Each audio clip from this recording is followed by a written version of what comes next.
ये अभी तो 2 साल का था, तब से तो इसके पापा चले गए थे छोड़ के इसको। तो उसके बाद जैसे कैसे मैं कंपनी में काम करती थी, संभाला इनको, पढ़ाया इसको स्कूल में। तो बेड सोल हो गया था बहुत बड़ा, 2-3 साल इसके मैंने वो भी, डॉक्टर तो बोलते थे कि ठीक ही नहीं होगा। मैंने कहा चलो भगवान के भरोसे मुझे करना है, ठीक हो जाएगा। ठीक हो गया इसका। थोड़ा ओवर टाइम वगैरह लगा के थोड़ा बहुत कर लेती थी और पढ़ाया इनको, ये भी ज़रूरी था। खुद मैंने अपने आप को नहीं देखा है कि हाँ अच्छे रिवाज के कपड़े लगाऊँ या ऐसा कुछ करूँ, ऐसा कुछ नहीं किया। अभी तक यही है कि इनको पालना है मुझे। कि जुड़वा बेटी भी थी कि एक, इसकी डेथ हो गई है, 1 साल हो गया। बच्ची का तो माइंड भी नहीं था। हिम्मते मर्दा मदते खुदा, अक्सर आपने ये कहावत ज़रूर सुनी होगी और इसे साबित करने के लिए बहुत से लोग जो हैं पूरी ज़िंदगी लगा देते हैं। और आज जो स्टोरी हम आपको दिखाने जा रहे हैं, वैसे ही शख्स हमारे साथ हैं जिन्होंने 2 साल की उम्र में, जब ये महज अभी 2 साल के थे, तो अपने फादर को खो दिया। उसके बाद जो ज़िंदगी का स्ट्रगल था वो बहुत ही अलग अलग तरीके से हुआ। और हम आपको बता दें कि ये फ़िज़िकली चैलेंज हैं और हाफ़ ऑफ द बॉडी जो है इनकी वो प्रॉपर वे में काम नहीं करती है, मगर इन्होंने इसको अपना जो है वीक पॉइंट नहीं बल्कि स्ट्रॉन्ग पॉइंट बनाया और अपने जीवन में बहुत अच्छा मुकाम जो है वो हासिल करने के लिए इस समय काम कर रहे हैं। और काफ़ी अच्छी पेंटिंग्स जो हैं वो आपने हमारे पीछे इस समय दीवारों पर देखी होंगी। और आज हम इनसे बात करेंगे। ये आने वाले दिनों में जम्मू के उभरते हुए कार्टूनिस्ट भी हैं जो टैटूज़ का काम करते हैं, कार्टून्स बनाते हैं और बहुत अच्छी जो है ये स्केच पेंटिंग्स करते हैं। ये हैं राहुल। राहुल, कितने साल के हैं आप? सर मेरी एज है 20। तो आप मुझे बताइए किस तरीके से आपने ये शुरू किया अपना स्केच का, क्योंकि हमने देखा बहुत ही खूबसूरत आप स्केचिंग करते हैं और उसके बाद इस समय आप जो थे हमारे सामने टैटूज़ बना रहे थे। जी सर, पहले तो जब मैं तकरीबन सेकंड मैंने क्लियर की अपनी, तो उसके बाद में मैं हॉस्टल में रहा। ठीक है, तो 9 साल मैंने मेरी लाइफ के 9-10 साल मैंने हॉस्टल में बिताए हैं। तो हॉस्टल में क्या होता था कि बच्चे जब खेलते थे, क्रिकेट वगैरह खेलते थे, तो मेरी इतनी आदत नहीं थी कि मैं ज़्यादा ग्राउंड वगैरह में जाऊँ। तो मैं क्या करता था कि मैं नॉर्मली स्केचिंग करता था बैठ के। तो छोटे छोटे बच्चे होते थे मेरे साथ में, उनसे काफ़ी बातचीत करता था मैं एंड स्केचिंग करता था। तो स्कूल जाता था, मतलब अच्छे से चल रहा था सब कुछ, पर बीच में मैं एक बारी बीमार हो गया। तो मुझे बेड सोर की प्रॉब्लम आ गई, जिसकी वजह से मुझे स्कूल से भी काफ़ी, स्कूल ना जाना, कहीं मतलब बैठ भी नहीं पाता था मैं। तो फिर मैंने स्कूल मतलब एक तरह से मेरा बंद हो गया वहाँ पे। तो घर आ गया, काफ़ी प्रॉब्लम बढ़ गई। डॉक्टर्स ने भी कहा कि ऑपरेट करना पड़ेगा, ऐसे ठीक नहीं हो सकता। बट मम्मा नहीं माने उस चीज़ के लिए। मम्मा ने मेरे को इतना केयर किया, बेड पे ही सब कुछ करवाया मुझे, मतलब नहाना धोना सब कुछ, मतलब वहीं पे एक बेड पे। तो उन्होंने काफ़ी केयर किया मेरा, तो मैं रिकवर हो गया। लेकिन वो जो टाइम था मेरा, तब मतलब बहुत बुरा फील होता था कि कुछ करने की एज में मैं बेड पे पड़ा हूँ, एक बेड पे पड़ा हूँ, मैं कुछ कर नहीं पा रहा अपनी लाइफ के लिए, अपनी मम्मा के लिए, अपनी फैमिली के लिए। कि फादर नहीं है, तो मम्मा सुबह जाते थे, शाम को आते थे काम से। सुबह 7:30 बजे मम्मा जाते थे, शाम को 7:30-8 बज जाते थे उनको। तो घर आकर फिर से काम करना सारे घर का, 12-1 बज जाता था रात को। कपड़े वगैरह धोते थे मम्मा, फिर सोते थे एंड सुबह 5 बजे उठ के मम्मा सारा काम करके घर का जाते थे। तो मुझे बहुत बुरा फील होता था, ऐसे नर्क की ज़िंदगी होती है ना जैसे, वो मैं समझ रहा था अपने आप में। दिमाग में थोड़ा डिप्रेशन होने लगा, धीरे धीरे करके डिप्रेशन में जाने लगा। थोड़ा मतलब ऐसे होने लगा कि लाइफ बस ख़त्म करूं किसी तरह से अपनी। ये कुछ सालों पहले की बात कर रहा हूँ मैं, तो 10th के बाद की। मतलब मुझे ऐसा था कि लाइफ को ख़त्म करूं अपनी, मतलब इतना सैड फील करने लगा। बट फिर मेरे पास कुछ पैसे मैंने बचा कर रखे थे अपने, कुछ पैसे मेरे पास थे, कुछ मैंने मम्मा को बोला, मम्मा मैं बेड पे बोर होता हूँ, मुझे फ़ोन चाहिए। मम्मा ने मुझे फ़ोन लेके दिया। स्केचिंग में इंटरेस्ट पहले से था, यूट्यूब पे बेसिक सीखना स्टार्ट किए, ड्राइंग के बेसिक सीखना स्टार्ट किए, करना स्टार्ट करी। धीरे धीरे पोर्ट्रेट स्केचिंग की तरफ जाने लगा, फेस बनाना ये सब। पहले तो कार्टून वगैरह बनाता था मैं ऐसे ही, फिर फेस स्केचिंग में इंटरेस्ट आने लगा, फिर रियलिस्टिक में आया इंटरेस्ट, फिर धीरे धीरे करके मतलब इंटरेस्ट इसी फील्ड में आ गया। और जब मेरी 10th क्लियर हुई मेरी, सब ने मुझे कहा कि कॉमर्स रख ले, ये रख ले, वो रख ले, तो पढ़ाई कर ले, ये ड्राइंग सब होती रहेगी तेरी टाइम के साथ में। कहा ठीक है, मैं ले लिया कॉमर्स में एडमिशन। बट स्कूल नहीं जा पाया, ट्यूशन नहीं जा पाया, फिर से बीमार पड़ गया। तो उसकी वजह से जैसे जैसे पेपर तो मैंने क्लियर कर लिए अपने, 12th पास करी मैंने अपनी, बट था यही कि मेरे को इस फील्ड में नहीं होगा मेरा कुछ भी, मतलब कॉमर्स वगैरह रख के मैं स्टडी में काफ़ी वीक हो चुका था, स्कूल ना जाना बिल्कुल। फिर मैंने सोचा मैं फ़ाइन आर्ट्स कॉलेज में एडमिशन लेता हूँ, क्योंकि जो मेरे आर्ट के रिलेटेड ही है। तो मुझे सिर्फ एक मतलब स्केचिंग करते करते मेरा कॉन्फिडेंस भी बढ़ता गया। जब मेरी स्केचिंग सुधरती गई, मुझे ये होता गया साथ में कि मुझे अब आर्टिस्ट बनना है, मुझे बस फेम चाहिए, मेरी फैमिली की रिस्पेक्ट चाहिए। क्योंकि मम्मा जब मेरे पास काम करने जाते थे, मेरे कपड़े धोना हॉस्टल में, तो जब घर आते थे लेट हो जाते थे कभी, तो लोग जो है कि बीच में उल्टी सीधे बातें करने वाले बहुत होते हैं दुनिया में। तो बस यही चीज़ है मेरे को, बस मेरी लाइफ में मैं इतनी मेहनत करूँ कि अपनी मम्मा को एक रिस्पेक्टफुल एंड अच्छी लाइफ दे पाऊँ एंड मेरी फैमिली के लिए कुछ कर पाऊँ मैं। तो इस समय जो आप कर रहे हैं स्केचिंग, तो हमने आपकी देखी, काफ़ी देर से कर रहे हो, अच्छी कर रहे हो। टैटूज़ भी आपने शुरू कर दिए हैं, अब आप टैटूज़ बना रहे हैं, बॉडी टैटूज़। सर ये चीज़ मैंने स्टार्ट करी फैमिली की फाइनेंशियल प्रॉब्लम को देखते हुए, क्योंकि स्केच मैं करता था एंड स्केच के लिए जो कमीशन स्केचेस मेरे होते थे, तो जितना उनको बोलो पे करने के लिए तो लोग नहीं करते थे। हालांकि उनको मैं काफ़ी कम प्राइस बताता था, बट फिर भी लोग मतलब कहते थे कि ये क्या, ये तो 200-300 में बन जाता है। तो मैं रियलिस्टिक में काम करता हूँ, तो एक स्केच को बनाने के लिए भी मुझे 1 दिन भी लग जाता है एंड मैं कॉन्टीन्यूसली बैठ के बना भी नहीं पाता, तो एक स्केच को मुझे कभी 2 दिन भी लग जाते थे। तो फिर लोग उतना पैसे नहीं दे पा रहे थे। फिर मैंने सोचा कि ड्राइंग तो है मेरे पास, मैं टैटूज़ करना स्टार्ट करता हूँ। तो मैंने पता किया, एक भैया के नोन में थे, एक हमारे मोहल्ले के ही भैया हैं, उनके नोन में थे एक टैटू आर्टिस्ट। तो उन्होंने मेरी बात करवाई उनसे, तो उन्होंने कहा आप आ जाओ सीखने। तो मैंने उनको अपनी ड्राइंग्स वगैरह दिखाई, अपने वर्क्स दिखाए। जब मैं गया उनके पास सीखने, तो एक दिन गया, भैया बोलते कोई बात नहीं, तू घर जा, तेरे को मैं घर आके सिखा जाऊँगा। तो भैया क्या करते थे कि बीच में जब भी उनको टाइम लगता था, शाम के टाइम 5 मिनट 10 मिनट अपने से टाइम निकाल कर वो आते थे एंड मुझे गाइड करते थे कि तू ऐसे नहीं ऐसे कर। उन्होंने भैया ने स्टार्टिंग में मेरे को, इतने पैसे भी नहीं थे कि खुद की मशीन्स ले पाऊँ। स्टार्टिंग में मतलब भैया ने अपनी ही मशीन्स दिए थे मुझे, जो उनके पास मतलब पहले जो यूज़ करते थे वो बेसिक प्रैक्टिस करने के लिए। स्किन मतलब फेक स्किन वगैरह मैंने लिए ऑनलाइन, तो सीखना स्टार्ट करा। भैया ने कुछ सिखाया, कुछ मैंने वही पहले वाला तरीका अपनाया अपना।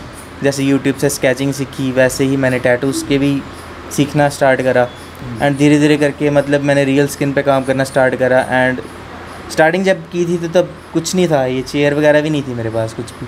तो मतलब जब करना स्टार्ट करा मैंने, तो इसी में इन्वेस्ट करा, तो अभी यहाँ तक हूँ। अगर भगवान ने चाहा तो और आगे तक जाऊँगा। कभी वो चेहरा आपको सामने आता है, मदर जिस तरीके से सुबह उठ के फैक्ट्री में जाते हैं, वहाँ से आते हैं पूरा दिन? भूल ही नहीं सकता वो चीज़ें, वो सब कुछ तो मैं कभी भूल ही नहीं सकता लाइफ में, क्योंकि वो मेरी माँ की ही मेहनत है जो मैं आज यहाँ पे हूँ। क्योंकि अगर उन्होंने मुझे नहीं पढ़ाया लिखाया होता, मेरे को सपोर्ट नहीं किया होता, तो शायद आज मैं इस लेवल पे होता ही नहीं। मैंने वो भी टाइम देखा है जब मेरी मम्मा मतलब पापा नहीं है मेरे, तो व्हीकल का कोई ऐसा सोर्स नहीं है हमारे घर पे। तो इतना बड़ा एज थी मेरी, इतनी ज़्यादा एज थी, बट मम्मा मुझे उठाकर लेके जाते थे मेटाडोर में। काफ़ी दिक्कत आती थी उनको, कभी कभी लगता था कि वो गिर ना जाए मुझे उठाते उठाते। तो वो टाइम भी फेस करा जब, तो मुझे शर्म भी आती थी खुद को लेकर कि मैं इतना बड़ा हूँ, मम्मा मुझे उठा रहे हैं। बट फिर लेकिन ये है कि जो आज मैं जो कुछ भी हूँ ना, वो मेरी माँ की मेहनत है। मैं इतना सा भी नहीं मानता कि मैंने खुद कुछ किया है इसमें। तो क्या आपको लगता है कि क्या आने वाले दिनों में किस तरीके से काम करेंगे? आपने खुद बताया कि आप काफ़ी पैशनेट हैं, आप चाहते हैं आने वाले दिनों में अच्छा करेंगे। जी, मेरा बस एक ही ड्रीम है, बस मुझे फैमिली को अच्छी लाइफ देनी है, और सबसे बड़ी बात मेरे को है कि मैं एक अच्छे लेवल पे आर्टिस्ट बनूं। मुझे ये नहीं है कि सिर्फ पैसों के लिए ही काम करना है, मुझे ये भी नहीं है। ये मेरा पैशन है, इससे मुझे खुशी मिलती है और इसको मैं वो आगे लेके जाना चाहता हूँ। प्रोफेशनली काम करना चाहता हूँ बिल्कुल अच्छे से, कि मतलब एक नाम हो मेरा, JNK में मेरा एक नाम हो, उस तरह से मैं काम करना चाहता हूँ। कई लोग हैं आपकी तरह जो हिम्मत हार जाते हैं, वो शायद उनके पास या इतनी स्ट्रॉन्ग मदर नहीं है, वो कहीं अपनी लाइफ में वो खो जाते हैं कहीं पे। क्या लगता है आपको कि उनको वो हिम्मत नहीं हारनी चाहिए? क्योंकि अगर हमारी बॉडी का एक पार्ट अगर काम नहीं करे तो ऊपर वाले ने हमें शायद और बहुत सी सर मुश्किलें सबकी लाइफ में है, ऐसा कौन है इस दुनिया में जिसकी लाइफ में मुश्किलें नहीं है। मैं मानता हूँ उनके पास में इतना स्ट्रॉन्ग फैमिली ना हो, कुछ ना हो, बट उनकी अपने अंदर की विल पावर है ना, वही सब कुछ है उनके लिए। बस अपने अंदर की उस विल पावर को ही जगाएंगे तो ही आगे बढ़ेंगे। जब तक खुद के अंदर नहीं ना होगा कि मुझे कुछ करना है लाइफ में, तब तक चाहे आपके पास जितना मर्जी स्ट्रॉन्ग बैकग्राउंड हो, आप कुछ नहीं कर पाओगे। क्या नाम है आपका? नीलम कुमारी।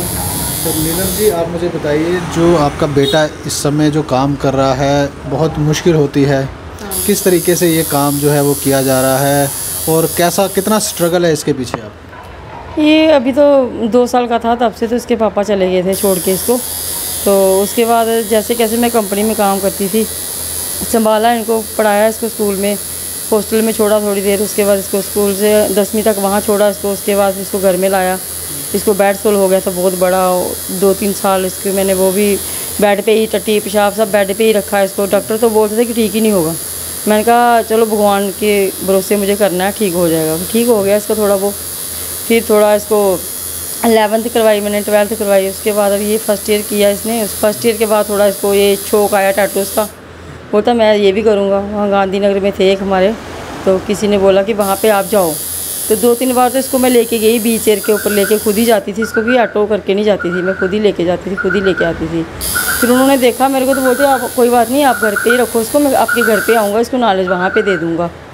फिर वो 1-2 बार हमारे यहाँ पे आए, उन्होंने इसके बारे में इसको सिखाया। तो बस थोड़ा इसको यूट्यूब वगैरह भी लगा रहता है करने के लिए। मुझे बताइए, खुद आप फैक्ट्री में काम करती है, बहुत कम तनख्वाह होती है आदमी की, और किस तरीके से एक ऐसे बच्चे को पालना जो बहुत ही मुश्किल। थोड़ा ओवर टाइम वगैरह लगा के थोड़ा बहुत कर लेती थी, और पढ़ाया इनको, ये भी ज़रूरी था। खुद मैंने अपने आप को नहीं देखा है कि हाँ अच्छे रिवाज के कपड़े लगाऊँ या ऐसा कुछ करूँ, ऐसा कुछ नहीं किया। अभी तक यही है कि इनको पालना है मुझे, और उनको ही पाला मैंने। आपके 3 बच्चे हैं, आपने कहा 2 बेटियां हैं, 1 बेटा है, तो किस तरीके से? बच्चे मेरे इसके साथ की जुड़वा बेटी भी थी कि एक, इसकी डेथ हो गई है, 1 साल हो गया। तो अभी 2 बेटियां हैं, वो एक 12th में गई है, एक अभी पढ़ाई कंप्लीट कर ली है उसने। तो वो अभी थोड़ी बहुत कंपनी में लगी है, अभी उसने वैक्सीन लगाई हुई, अभी तो उसको बुखार है फ़िलहाल। तो बस पढ़ाया इनको इसी तरीके से ही। तो अभी जिस तरीके से ये काम कर रहा है, जिस तरीके की पेंटिंग हम देख रहे हैं, बहुत ही अच्छी पेंटिंग्स है, बहुत यूनिक पेंटिंग्स हैं, और अपने ही फील्ड में ये काम कर रहा है। किस तरीके से आपको लगता है कि आने वाले दिनों में इसका थोड़ा सा और किस किस चीज़ों की ज़रूरत है जो आप? हाँ, मेरे को अभी है, इसको कलर्स वगैरह की ज़रूरत है। मशीन भी इसके पास अभी एक ही है, हालांकि इसको 2-3 मशीन चाहिए होते हैं। फ़िलहाल ये एक ही मशीन से कर रहा है। नीडल भी बहुत सारे चाहिए होते हैं, अलग अलग किस्म के चाहिए होते हैं। कुछ इसने मंगवाए हुए हैं, कुछ पैसों की शॉर्टेज से अभी नहीं मंगवा पा रहा है। जैसे कलर होते हैं, बहुत सारे स्किन टोन्स कलर होते हैं, और कलर हो तो शायद ये कलरफुल टैटू भी कर पाए, लेकिन अभी वो कलर लेने की थोड़ी गुंजाइश नहीं है, इसलिए कलर अभी हमारे पास पूरे नहीं है। 2-3 कलर ही हैं जिनसे ये भी कर रहा है। तो टाइम के साथ जैसे मशीनें और आ जाएंगी और कलर्स आ जाएंगे, उसके साथ इम्प्रूव हो जाएगा, शायद मेरे को यकीन है इस बात का। तो आपको किस तरीके से आपने देखा इसको, जब स्कूल कॉलेज ये आगे आगे बढ़ता गया, आपको लग रहा था कि बहुत मुश्किल है, एक छोटा बच्चा जिसको जिसकी टांगें काम नहीं कर रही हैं, उसको 24 घंटे आपने सब हमेशा साथ में रहना है, काम भी करना है, बच्चे भी पालने हैं, अकेली हैं आप? हाँ, पहले तो मैं ऐसे करती थी कि जैसे ये यहाँ पे नहीं था, कमरे में होता था, तो इसकी सिस्टर भी थी। तो मैं क्या करती, सुबह उठती थी 4 बजे, खाना वाना बना के सारा इनके टेबल के पास, बेड के पास हर एक चीज़ रख के जाती थी। जैसे कपड़े की ज़रूरत पड़ेगी, पीछे से खाने की ज़रूरत पड़ेगी, पानी की ज़रूरत पड़ेगी, सब इनके टेबल के पास रख के जाती थी मैं। और आने के टाइम में जब आती थी तो पहले वही ऐसे मेरे कमरे में पूरा पड़ा होता, जैसे कपड़े पड़े हैं, कहीं खाने के जूठे बर्तन पड़े हैं, सारे आके समेटती थी पहले फटाफट। तो फिर वो रखती थी कि अगर मैं इसके पास ही बैठी रहती तो इनको पढ़ा नहीं पाती फिर मैं, इसलिए मैंने वो सारी चीज़ें ज़रूरत की जो इनकी होती थी इनके पास ही छोड़ के जाती थी। ये समझदार था थोड़ा, इसको माइंड ठीक था, उस बच्ची का तो माइंड भी नहीं था। तो ये उसको भी खिला देता था खाना, खुद भी खा लेता था, और कपड़े शपड़े जो उसको ज़रूरत होती थी वो ले लेता था, जो गंदे होते तो नीचे फेंक देते थे, मैं आके सारा वो कर लेती थी। रात को 12-1 भी बज जाता था मैनेज करने के लिए, लेकिन मैं कर लेती थी क्योंकि करना था मुझे ज़रूरी। वेलफेयर की बहुत सी स्कीमें हैं, जो बच्चे इस तरीके से हैंडीकैप होते हैं या जो पैरालिसिस में होते हैं, उन लोगों के लिए थोड़ी सी स्कीम्स होती हैं, कहीं ना कहीं फाइनेंशियल मदद भी मिलती है। क्या आपने कभी? मैंने उसके लिए अभी इसकी स्कूटी का फार्म भरा है। स्कूटी के लिए मैंने पहले तो बहुत सारे लोगों के हाथ से फार्म भरवाए इसके मैंने, तो वो मेरे को कुछ वो नहीं हुआ। अभी मैंने खुद से किया हुआ है स्कूटी का, इसका पूरा अप्लाई करने के लिए पूरा ऑनलाइन भी करवा दिया हुआ है। अभी दफ्तर में भी मैं 2-4 बार गई, उन्होंने बोला अभी इस 24 सितंबर को बोलते हैं हम फिर से इसका बोर्ड वो जो है दोबारा डॉक्टरों के वो चेक करेंगे। मैंने कहा ठीक है आप कर लेना चेक, और डिसेबिलिटी जो सर्टिफिकेट है उसका 80% उस पर लिखा हुआ है। मैंने कहा ठीक है मैं बच्चे को यहाँ तो लाऊंगी भी तो ऊपर के फ्लोर पे ला नहीं पाऊँगी, तो अब गांधीनगर में मेरे बच्चे को लेके आ जाऊँगी, तो आप वहाँ पे चेक कर लेंगे। बोलते अगर हो जाएगा चेक तो हम इसका कर देंगे। अब क्या पता होगा या नहीं होगा, ये भी पक्का नहीं है। अगर हो जाएगा इसका कोई आने जाने का थोड़ा व्हीकल, तो मुझे भी थोड़ी आसानी हो जाएगी, इसको भी थोड़ा अच्छा लगेगा। ऐसे ये एक जगह बैठ बैठ के भी बोर हो जाता है। शाम को जैसे थोड़ा इधर से तो मम्मा मुझे ले चलो, शाम को मैं 3-4 बार इसको ऐसे गली में इधर उधर का चक्कर लगवाती हूँ तो इसको लगे ना कि मैं एक ही जगह पे बैठा हुआ हूँ। तो देखो अगर कुछ वहाँ से मदद कुछ हो जाएगी तो अच्छी बात है। मैं तो चाहती हूँ कुछ ऐसी थोड़ी सी हेल्प हो जाए जिससे इसको कलर आ जाए पूरे। मशीन जैसे 1000 की 25,000 की मशीन है, मैंने पता किया था, स्टार्ट है पेन मशीन 25,000 से। तो फ़िलहाल मेरी गुंजाइश है नहीं लेके देने की, तो अगर कहीं से थोड़ी सी भी फाइनेंसी हेल्प हो जाती तो मैं इसको मशीनें वगैरह लेके दूँगी। अब इसने जो शुरू किया है काम, इसके लिए थोड़ा बहुत इसने जैसे इंक का खर्चा या सुइयों का खर्चा निकालता है, थोड़ा बहुत जो इसको बचा है। ये अभी सेटअप के लिए रिंग लाइट हो गई। जैसे शुरू में कैसे शुरू किया था, मतलब शुरू में मैंने कुछ नहीं लिया था। आप जैसे ये पेंटिंग इतनी खूबसूरत बनाता है, ये तो इसने बेड पे बैठ बैठ के यूट्यूब को देख देख के, भूषण जे केसर जी का है ना ये स्टूडियो है जीबल पे, तो जब ये हॉस्टल में पढ़ता था एक डॉक्टर राहुल थे शायद, उनका भी मैं बहुत एहसान मानती हूँ। उन्होंने इसको 2 महीने वहाँ पे लगवाए थे, उन्होंने इसके ऑटो का खर्चा भी किया था और वहाँ की फ़ीस भी उन्होंने पे की थी 2 महीने के लिए। तो इसने थोड़ा बहुत वहाँ से आइडिया लगाया, उसके बाद ज़्यादा यूट्यूब ही लेके फ़ोन वगैरह इसको मैंने बड़ी मुश्किल से लेके दिया था। फिर इसने मेरे को जो फ़ोन इसको लेके दिया था, मैंने उसका मुझे दुख नहीं हुआ कि मैंने इसको फ़ोन जो लेके दिया इसने सही इस्तेमाल किया। इसने वो फ़ोन के ज़रिए ही ये यूट्यूब से सर्च कर करके पेंटिंग का आज ये चीज़ मंगवानी है, कल ये चीज़ मंगवानी है। एक फिर हमारे यहाँ थी संस्था एक, तो वहाँ की मैडम थे एक, तो उन्होंने भी इसको अपने साथ थोड़ा अटैच किया था। तो उन्होंने इसको थोड़ा सा पेंटिंग का सामान जो है वो काफ़ी महंगे कलर होते थे, जैसे कलर पोर्ट्रेट बनाने के लिए पेंसिल कलर आते हैं, महंगा होता है डब्बा 14,000 का या 8,000 का, ऐसे डिब्बे कलर के आते हैं। तो उन्होंने थोड़ी हेल्प करवाई थी। और जो अंजलि फेस्टिवल में जो गया था वहाँ भी इसको वही लोग लेके गए थे, तो फिर उन्होंने कोई 40-50 हज़ार का इसका पेंटिंग का सामान उन्होंने इसको प्रोवाइड करवाया था। तो मैं उनकी भी बहुत शुक्रगुजार हूँ कि उन्होंने इसको हेल्प किया था, तो पेंटिंग वगैरह अच्छी करने लगा ये। तो उसके बाद अभी पेंटिंग शेंटिंग का छोड़ के थोड़ा इस तरफ लाइन में मुड़ा हुआ, लेकिन पेंटिंग का भी इसको शौक करता है। पेंटिंग ये मतलब पेंटिंग से ही इसको ये मिला है, तो पेंटिंग को तो ये छोड़ नहीं सकता। अंदर इसका टेबल वो पेंटिंग का लगाया हुआ है, वहाँ पे करता है ये। तो ये आज हमारे साथ थे राहुल, और जो कहानी आज हम आपको दिखा रहे थे आप खुद देख सकते हैं किस तरीके से फैमिली का जो सपोर्ट है, इन्हें खुद की जो विल पावर है, खुद का जो आर्ट है, इन्होंने कभी अपने आप को अपाहिज नहीं समझा। जो इनकी लाइफ में कमियां हैं इन्होंने कभी उसको उजागर नहीं किया। ये उसको अपनी कमज़ोरी बनाकर जो हैं वो पब्लिक के सामने नहीं आए, बल्कि उसे इन्होंने एक अपनी पावर समझा, अपनी बॉडी का एक स्ट्रॉन्गेस्ट पार्ट समझा। उसके बाद इन्होंने जिस तरीके का आर्ट हमें पेश करके दिखाया है, आप खुद देख सकते हैं कि कोई भी अच्छा आर्टिस्ट जो होगा जब इनका आर्ट देखेगा तो वो ज़रूर प्राउड फील करेगा। और हम भी चाहते हैं कि जो लोग इन्हें सपोर्ट कर सकें वो ज़रूर सामने आएँ। अगर कोई अच्छा NGO इनको सपोर्ट करना चाहे तो वो आ सकता है। इनका एड्रेस जो है ये नानक नगर में है, हम अपने कैप्शन में ज़रूर वो शेयर करेंगे। जो भी लोग इनको सपोर्ट करना चाहते हैं, ताकि ये यंग टैलेंट है, जम्मू का टैलेंट है, हम नहीं चाहते कि ये यंग टैलेंट इसी तरीके से खो जाए कहीं पे। और आज हमारी ये रिपोर्ट जो दिखाने का मेन मकसद यही था कि हम चाहते थे कि ऐसे यंग लोग जो ज़िंदगी में कुछ करना चाहते हैं, इनको कहीं ना कहीं किसी न किसी तरीके से सपोर्ट की जाए, ताकि हम जम्मू के यूथ को आगे बढ़ा सकें। और कमी पेशी ज़िंदगी में हर किसी न किसी आदमी को होती है, मगर जो लोग उसे ओवरकम करके सामने आते हैं वही सही वॉरियर होते हैं। तो आज हमारे सामने राहुल हैं, ये हमारे सामने एग्जाम्पल हैं। आने वाले वक्त में किसी और शख्स की हम स्टोरी आपको दिखाएंगे। तब तक आप जुड़ रहे हैं NH1 न्यूज़ के साथ।